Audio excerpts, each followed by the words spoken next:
Imagine for a moment that you are the architect of a grand, invisible city. But you are not designing buildings of glass and steel. You are not drafting blueprints for skyscrapers that will pierce the clouds. Nor you are drawing up plans for bridges that will span great rivers. No, you are designing something far more complex, far more expansive, and infinitely more powerful. You are designing the exact reality you will wake up to tomorrow. And the bricks you are using, the steel beams and the mortar, they are your thoughts. There is an ancient truth whispered by philosophers beneath olive trees and echoed by modern psychology in brightly lit laboratories. You become what you think. It sounds so simple, almost like a cliché printed on a coffee mug. Yet, it is the most terrifying and liberating truth of the human experience. Your mind is not just a passive recording device logging the events of your life. It is an active, three-dimensional printer of your reality. To truly understand this, let me introduce you to Julian. Julian is a lot like you. He is ambitious, driven, and constantly striving to build something meaningful. He spends his days immersed in the digital glow of his screens, meticulously planning his next move, analyzing the mechanics of success, and trying to decode the algorithms of modern life. Julian wants wealth, yes, but more than that, he wants freedom. He wants happiness. But Julian has a severe problem. Despite his relentless work ethic, he feels like he is running on a treadmill that is slowly accelerating. His external world looks promising to outsiders, but his internal world is a chaotic storm of anxiety, doubt, and constant comparison. He is physically sitting in a comfortable chair in a safe room, but his mind is constantly wandering through a haunted house of what-ifs and worst-case scenarios. Julian's reality was reflecting his thoughts. His mind was cluttered, and so his life felt like a desperate, exhausting scramble. He was operating under a fundamentally flawed operating system.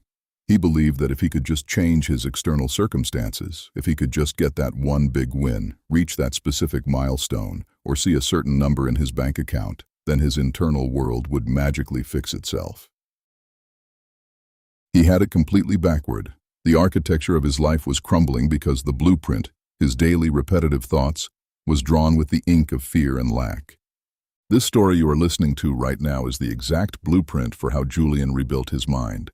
It is a journey through the core pillars of transforming your inner landscape, based on the profound insights of Shubham Kumar Singh's book, You Become What You Think. If you are ready to stop being a victim of your own wandering mind and start becoming the conscious creator of your destiny, then listen closely. The redesign of your life begins right now. Introduction. Before we can build a new structure, we must understand the foundation upon which we stand. The introduction to our journey requires us to accept a radical level of personal responsibility. The world outside of you is chaotic, unpredictable, and entirely indifferent to your plans. But the world inside of you is a sovereign territory. You are the absolute monarch of your mind, even if you have abdicated the throne for years. The central thesis of Julian's awakening and the core message of Shubham Kumar Singh's work is that our perception and the thoughts we maintain deeply influence the reality we experience. It is a concept echoing ancient wisdom, from the Book of Proverbs to the teachings of the Buddha. As a man thinketh in his heart, so is he. Julian realized that his potential to achieve greatness was actively hindered by his limiting, negative beliefs. He was trapped in a cycle where he unknowingly made his own pessimistic forecasts come true. He expected failure, and so he subconsciously sabotaged his own success. He expected rejection, and so he acted defensively, pushing people away. The introduction to a new life is simply the realization that your thoughts are the steering wheel of your destiny.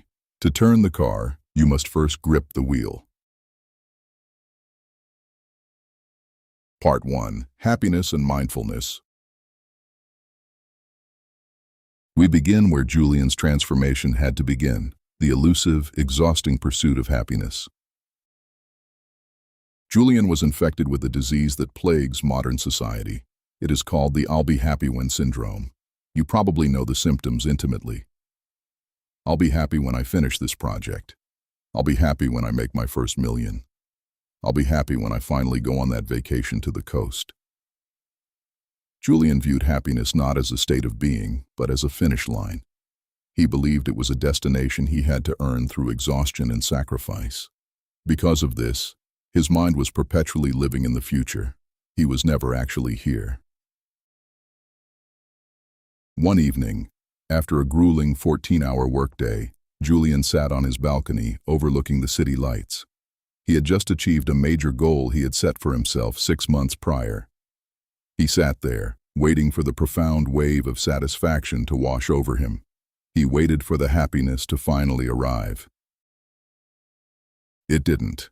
Instead, he just felt tired, empty, and within 10 minutes his mind was already agonizing over the next goal.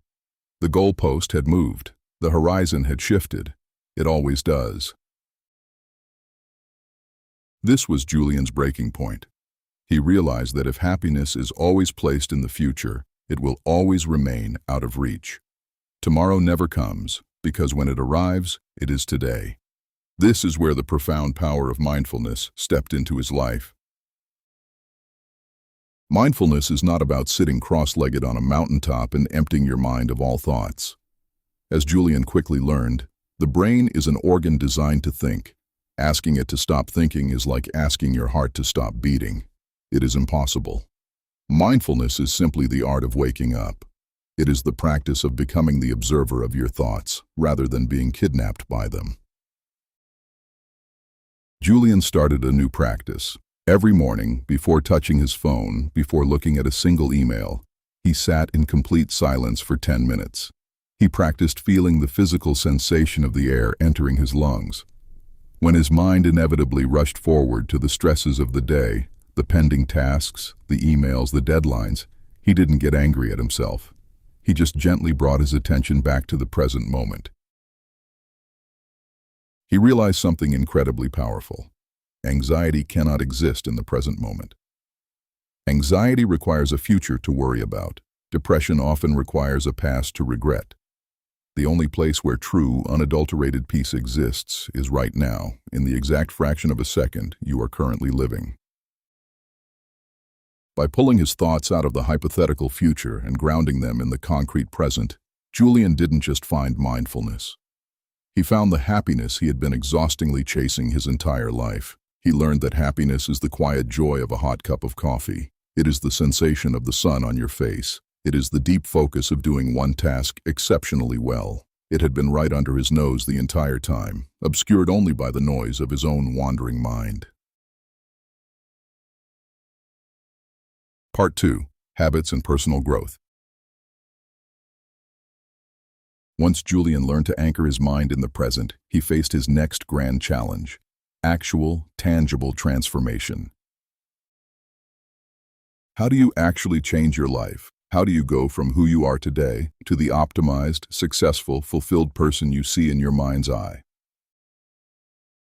For years, Julian believed in the myth of the radical overhaul. He believed that success was the result of massive, sweeping, heroic actions. He would get bursts of intense motivation at midnight, write down 20 new strict rules for his life, and vow to completely reinvent himself by morning.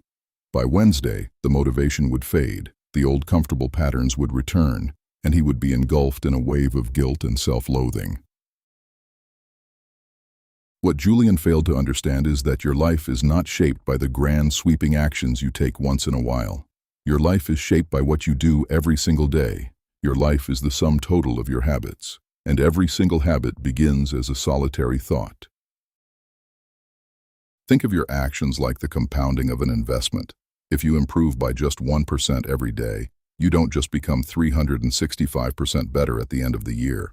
The growth compounds upon itself, creating a staggering, exponential trajectory of improvement. But the exact opposite is also true. The slow rot of poor habits, a skipped workout here, a prolonged scrolling session there, a negative thought entertained for too long, compounds into a life of quiet desperation. Success is nothing more than a few simple, positive disciplines practiced every day. Failure is simply a few errors in judgment, repeated every day. Julian realized he had to hack his own growth. He stopped focusing on the monumental, intimidating goals and started focusing entirely on his daily systems. He looked at his thoughts not as fleeting whispers, but as the literal seeds of his future actions. When he felt the familiar urge to procrastinate, he recognized the thought, "I'll just do this later." Instead of fighting it with sheer willpower, which is a finite resource, he actively changed the thought, "I will work on this for just 2 minutes right now." He understood that motivation is a fickle friend that abandons you when you are tired. Habit, on the other hand, is a loyal servant. By consciously choosing thoughts of discipline, he built habits of excellence. He built a morning routine that armored his mind for the day. He read pages that elevated his thinking. He consumed information that nourished his intellect rather than junk that spiked his dopamine. Julian wasn't trying to build a massive brick wall in a single day. He was just focusing on laying one single brick as perfectly as a brick could be laid.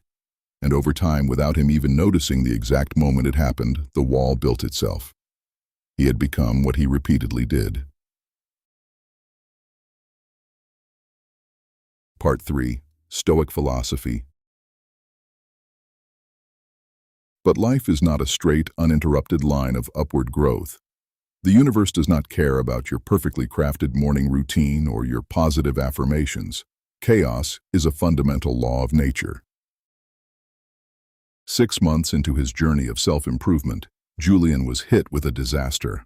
A massive project he had poured his soul, his time, and his savings into suddenly fell apart. A crucial partner backed out, the market shifted abruptly, and Julian found himself staring at a screen displaying a staggering, terrifying loss. The old Julian would have spiraled completely out of control. He would have let the panic flood his nervous system, cursing his terrible luck, feeling like a helpless victim of a cruel and unfair world. He would have let this external financial failure dictate his internal personal worth. But Julian had begun studying the ancients. He had been diving deep into Stoic philosophy. 2,000 years ago, men in togas walked the marble steps of ancient empires, wrestling with the exact same anxieties, fears, and betrayals that keep you awake at 2 in the morning. The Stoics, men like Marcus Aurelius, an emperor with absolute global power, and Epictetus, a man born into slavery, came to the exact same profound conclusion about the human condition. There is a fundamental divide in the universe, things you can control and things you cannot control. You cannot control the economy. You cannot control the algorithms of the internet. You cannot control what other people think of you, what they say about you, or how they react to your work. You cannot control the weather, the traffic, or the relentless passage of time. If you tie your happiness and your peace of mind to the things you cannot control, you will be a prisoner for the rest of your life. You will be a slave to circumstance. So what can you control? Your thoughts, your beliefs, your reactions. As Julian sat there, looking at the ruins of his massive project, he felt the familiar, cold surge of panic rising in his chest. But then he utilized the greatest tool of the Stoic mind, the pause. Between an event happening to you and your reaction to that event, there is a space. In that space lies your ultimate freedom.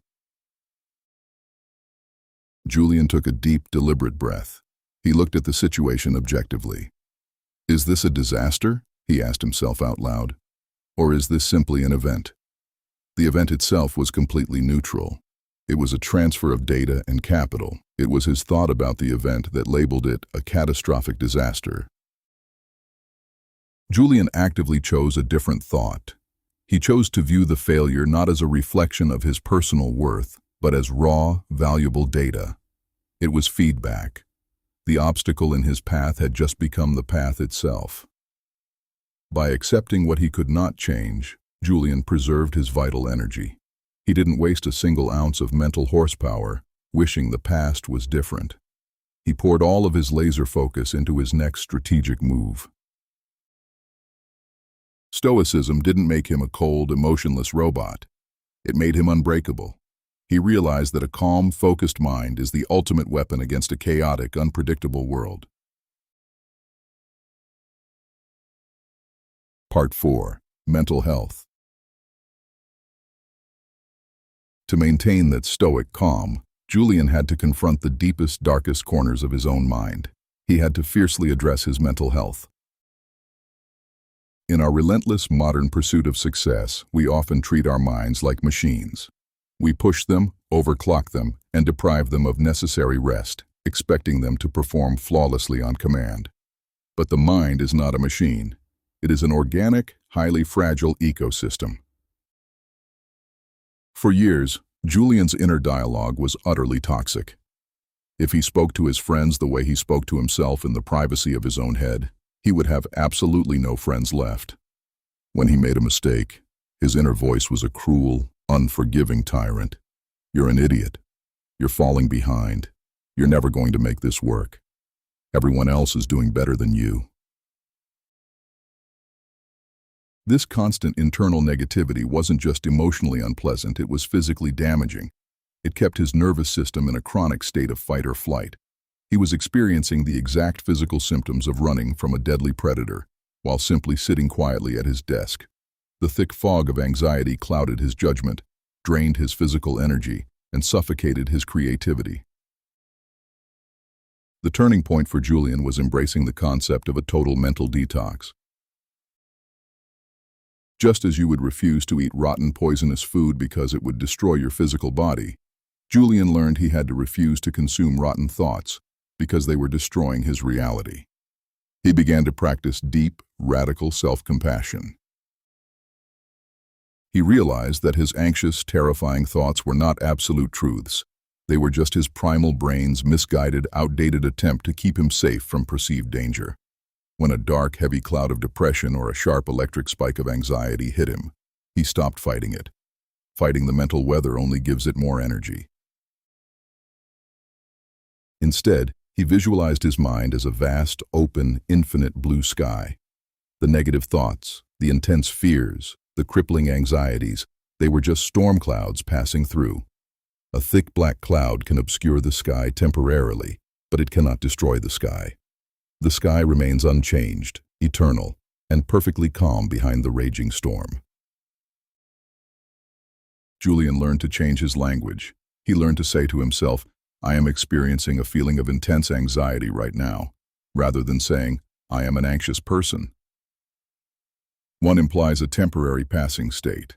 The other implies a permanent, inescapable identity. He nourished his mental health by fiercely guarding his environment.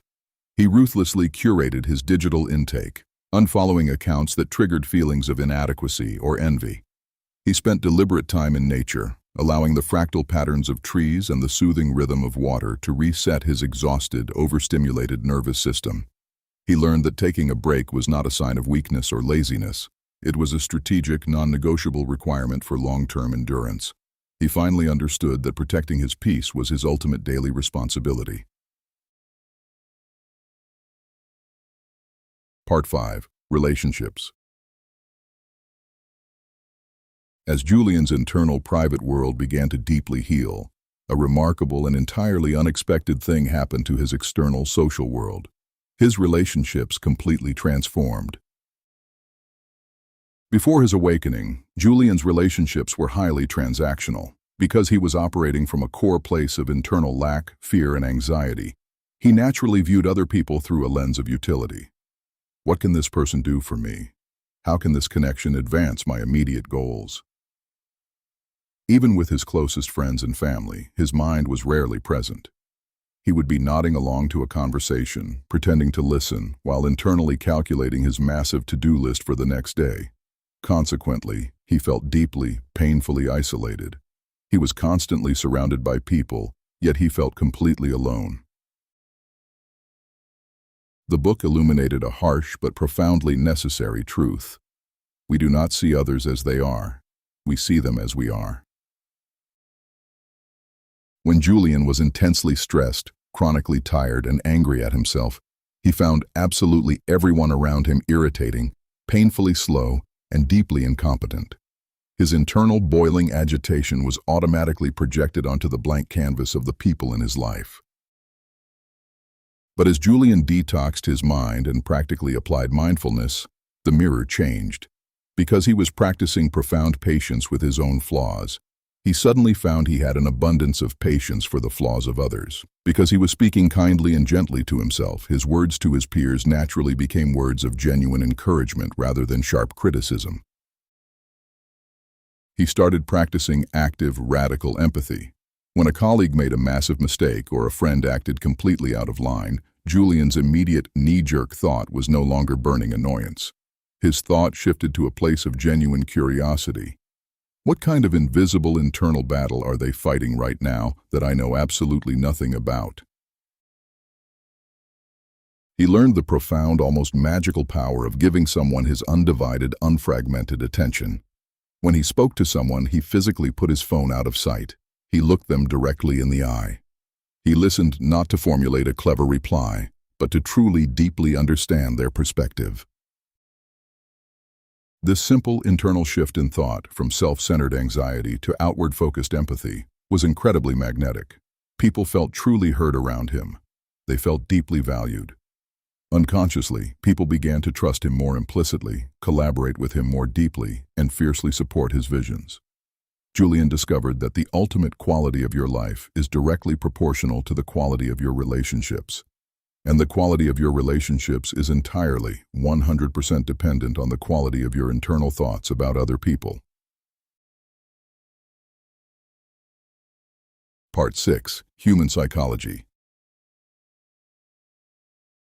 To permanently solidify these massive life changes, Julian had to look under the hood of his own brain.